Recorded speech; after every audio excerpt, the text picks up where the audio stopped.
Okay, so now we're going to talk about my, I don't know, I want to call it weight loss, my like get fit journey. That's what I'm going to talk about. So my get fit journey started on my flight home from Italy. And I was actually heading to the Bahamas, from Italy to the Bahamas. And I was like, what's my next challenge? What's my next step? And I had spent all this time with my internal and getting aligned internally. And which is never done, by the way. It's like it's a practice. But my next step is, okay, I am ready to get my exterior to match my interior. Now, here's my body. You want to see my body? Hold on just a second.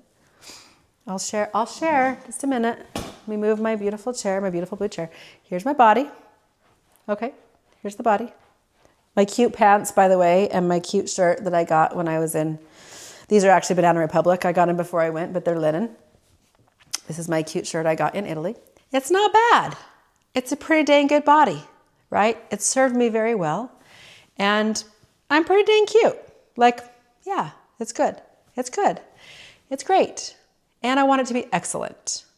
And I want to not have this, my mom arms, whatever you call it, right? Grandma arms. I don't want that.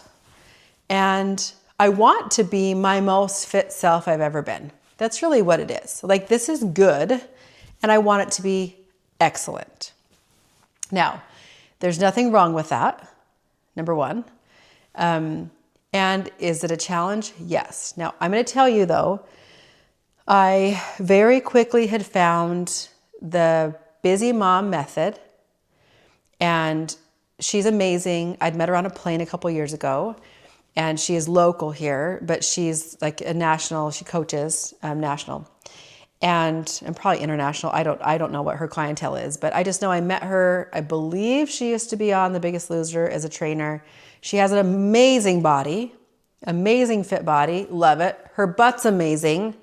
Her arms are amazing. I saw her arms on the plane and I was like, your arms, Ashley, like, I didn't know her name was Ashley at the time, but her name is Ashley.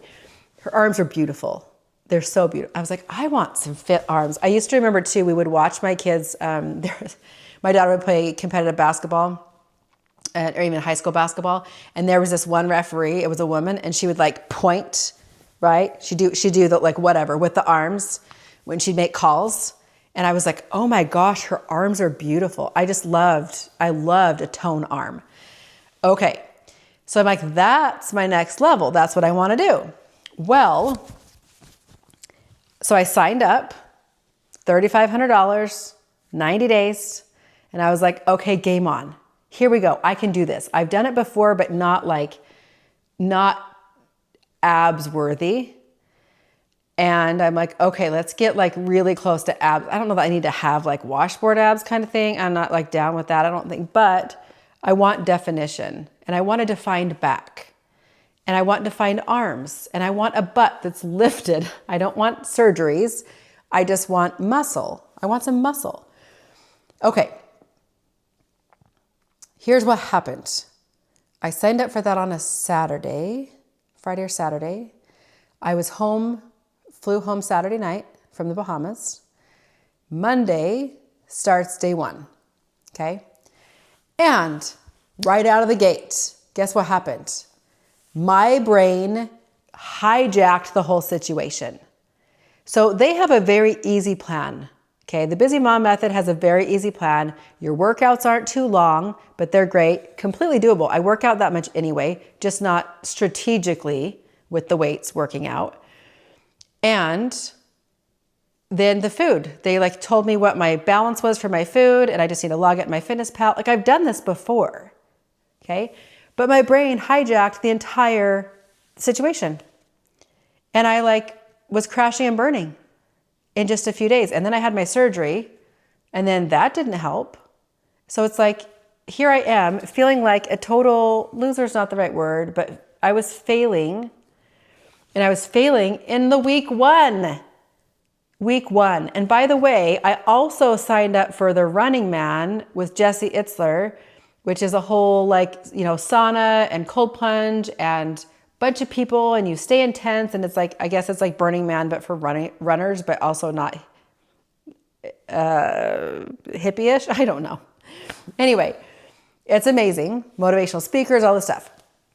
It's in the middle of September. So here I am like, oh my gosh, I have to get my fit body so that I fit in with these people because I don't identify with these people. And then that's when it started to hit me. I don't identify with a fit person. Now, I had been overweight when I was young. Now I say overweight, but really I was told that I was overweight. I was told to stop eating. And so I really had it ingrained in my head that I was like the overweight kid. So I really ate to prove that. And so I was always the chubby one. I never, you're supposed to like get chubby and then grow taller and then get chubby and grow taller. And I would just like get chubby and start to grow, but stay chubby and then start to grow and stay chubby. So anyway, I always felt like the fat kid and I was called that sometimes. So that was like ingrained. So this is one of those old wounds that's now coming out from my younger years, from my formative years. So I know what I want, and I want the fit body. I just described it to you. I know what I want it to look like. I know how to get there because I have somebody and I paid a coach to tell me what to do in order to reach. And you see all the people that it works with and all the all the things. I'm choking to death. So you see that. What I don't have is the vision. My identity is not that of a person who can like see themselves. I can't see myself. I don't identify with that version of me. I don't see it. If I don't have the identity, I'm never going to get there. I'm not going to get there. I'm going to sabotage. I'm going to stop. I'm going to get discouraged. It's not going to work. I'm not going to stick with it because you will cool yourself. So Ed Milet teaches, you have a thermostat setting. If your setting's at 72 and you try to raise your bar, it's like my setting of my identity for my body is 72 degrees. And I'm trying to raise that identity to be like 85 or 95. But as soon as you start to raise that, the air conditioner kicks on to cool you back down to 72. We are so used to, and it's so ingrained in us that I am this person who looks like this, acts like this, does these things, earns this much, loves this way, is able to be loved this way. We have an identity. That's our thermostat setting. And when we try to reach outside or push outside of that box, that identity box or cage that we have ourselves in, and we're trying to reach outside that cage, we're going to be like, oh my gosh, no, fear, go back, that's not okay. And we're going to cool ourselves back down to whatever our cage is because it feels very scary. It feels scary. So the only way that we can get out of this, and there may be more ways, so I'll share the journey, but I have to start believing I'm the person who is fit. I am a person who, so I started practicing this. This was happening while I was in California. So it took me 2 days. And I started going, oh, okay, I am a person who, what? I'm a person who doesn't eat sugar. I'm a person who does their workouts every day on time. I am a person who tracks my food. I am a person who has a muscular back. I am a person who has fit, amazing arms that can like point and all the things, right? I'm a person who has a lifted, like muscular butt, whatever that is. I'm not going to be the person who has a thigh gap. That's not the way my body's made. And I was okay with that a very long time ago. That's not what I want. I'm a person who has fit legs. I'm a person who is confident in a swimming suit. I'm a person who is confident if I'm just wearing a sports bra. So I'm like going through all those mantras with you because those are the things, when I say those things, now I start to attach my identity to something outside of myself, something outside of what I'm used to. Now I'm attaching myself to that. Now I'm like, oh my gosh, now I can kind of see it. But if I continue to say, I don't fit in with the people at Running Man, or I can't see myself as the person who has that type of body, or maybe this body isn't so bad, I just don't know that like I can get there. Like, do you see the difference? And can you feel energetically the difference between what I'm saying and what I was saying, like what I'm saying when it comes to the I am statements in the positive and moving outside of the box, and the negatives and staying stuck? So what is that internal dialogue? What are you saying to yourself? So I practiced that. So when I went to the airport, or even the night before, I usually like to drink hot chocolate. It's like my thing that I love. Well, what I do at home is I have cacao powder that doesn't have any sugar in it, and I add it into some almond milk and put a little honey in it. And so that I'm not getting like a ton of sugar, but I still get my warm like hot chocolate, right? But it doesn't send me through the roof with the amount of sugar that's in it. Well, I didn't have that when I was there, of course, and so I wanted hot chocolate. And I was like, I am a person who does not have hot chocolate when I'm traveling. I am a person, so the next day I went to the airport and I went and got in the Starbucks line. It was early in the morning, I was exhausted, and I'm like, oh, I could use a hot chocolate. It's like an addiction for me. And I stood in line and there was like 10 people in front of me, and I was like, why am I standing here? Why am I wasting my time standing in line for something that I don't really want? Because I am not a person who buys hot chocolate at the airport. I'm not anymore. And so I went and bought myself a water and a protein bar. And I was like, I'm a person who buys a water and a protein bar at the airport. I'm a person who tracks my food. I am a person who does my workouts. I'm a person who eats all my freaking protein. I'm a person who makes chicken in the pan and I eat it, right? That is who I am. And as I continue to iterate those things to myself, it starts to shift my energy and how I feel about what it is that I'm doing. And then the things that I'm doing aren't becoming so hard.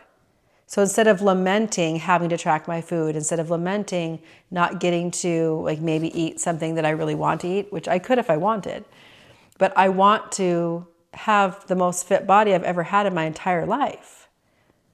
And so there are some things I need to do differently in order to do that. Otherwise, I just stayed like this, right? If we just keep repeating the same patterns and the habits over and over again, we're not going to see change. But it's going to come in an identity shift.